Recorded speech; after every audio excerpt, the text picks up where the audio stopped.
আসসালামু আলাইকুম সম্মানিত শিক্ষার্থীবৃন্দ, গেম অফ স্টাডি এর তরফ থেকে আমি আবির স্যার সকলকেই স্বাগতম জানাচ্ছি খুবই গুরুত্বপূর্ণ আপডেট নিয়ে আপনাদের সামনে। তো এটা কিন্তু খুবই রিসেন্ট নিউজ, এই যে 28 জানুয়ারি মঙ্গলবার 2025।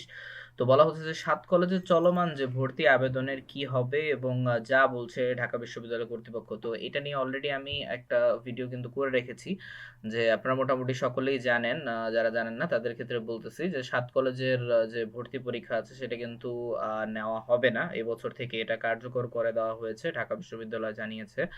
তো এখন যে মাঝপথে যে অ্যাপ্লাইটা যে আছে, অর্থাৎ 12ই ফেব্রুয়ারিতে শেষ হওয়ার কথা ছিল, তো এখন তো আর ভর্তি নেওয়া হচ্ছে না, স্বাভাবিক। তো এখন এই অ্যাপ্লাইয়ের অবস্থাটা কি হবে সেটা একটু জেনে নিন। তো বলা হচ্ছে যে 24-25 শিক্ষাবর্ষ থেকে ঢাকা বিশ্ববিদ্যালয়ের অধীনে 7 কলেজ ভর্তি পরীক্ষা বন্ধ হচ্ছে বলে সিদ্ধান্ত নিয়েছে কর্তৃপক্ষ। ফলে বিশ্ববিদ্যালয়ের অধীনে চলমান ভর্তি আবেদন প্রক্রিয়া কিভাবে চলবে তা নিয়ে প্রশ্ন উঠেছে। তবে এই বিষয়ে এখনো কোনো সিদ্ধান্ত কিন্তু নেয়নি মন্ত্রণালয়। বিশ্ববিদ্যালয় ও 7 কলেজ কর্তৃপক্ষ দুই উপায়ে এ কার্যক্রম হস্তান্তর হতে পারে বলে বিশ্ববিদ্যালয়ে জানা গেছে। আর এই বিষয়ে বিশ্ববিদ্যালয় অনলাইন ভর্তি কমিটি আহ্বায়ক অধ্যাপক ডক্টর মোস্তাফিজুর রহমান মঙ্গলবার 28 জানুয়ারি দ্য ডেইলি ক্যাম্পাসকে বলেন, এই যে আমি উপাচার্যকে বিষয়টি জানিয়েছি, এ নিয়ে সভা হওয়ার কিন্তু কথা রয়েছে, আর সেখানে বিস্তারিত সিদ্ধান্ত আসবে। যে সেখানে যে সিদ্ধান্ত হবে সে অনুযায়ী ব্যবস্থা নেওয়া হবে।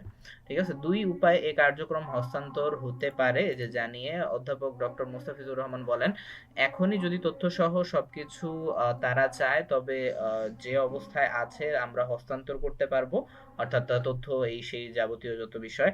আবার যদি মনে করে আবেদন শেষ করে টাকা এবং তথ্য স্থানান্তর করবে, সেটাও করা যাবে। ঠিক আছে, অর্থাৎ টাকার রিফান্ড হওয়ার সম্ভাবনা কিন্তু থাকতে পারে বা আছে। ঠিক আছে, কারণ স্বাভাবিক, পরীক্ষা যেহেতু হইতেছে না, তার মানে হচ্ছে টাকা জমানোর কোনো প্রশ্নই ওঠে না, তাই না? ওকে, সো বিশ্ববিদ্যালয়ের বর্তমান প্ল্যাটফর্মেও তারা ভর্তি কার্যক্রম চালিয়ে নিতে পারবে, তবে সবকিছু মন্ত্রণালয় এবং ইউজিসি সংশ্লিষ্ট সিদ্ধান্তদের আলোকে নেওয়া হবে।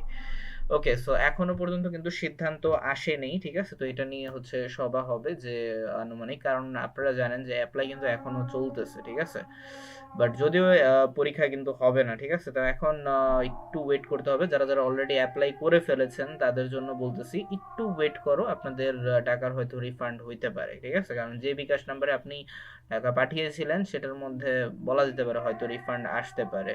Let's see. ওকে, সো এ ধরনের নিয়মিত আপডেট পেতে অবশ্যই চ্যানেলটিকে সাবস্ক্রাইব করতে ভুলবেন না। ওকে, তো আমিও চেষ্টা করব খুব দ্রুত আপনাদের আপডেটগুলো জানানোর। ধন্যবাদ সবাই।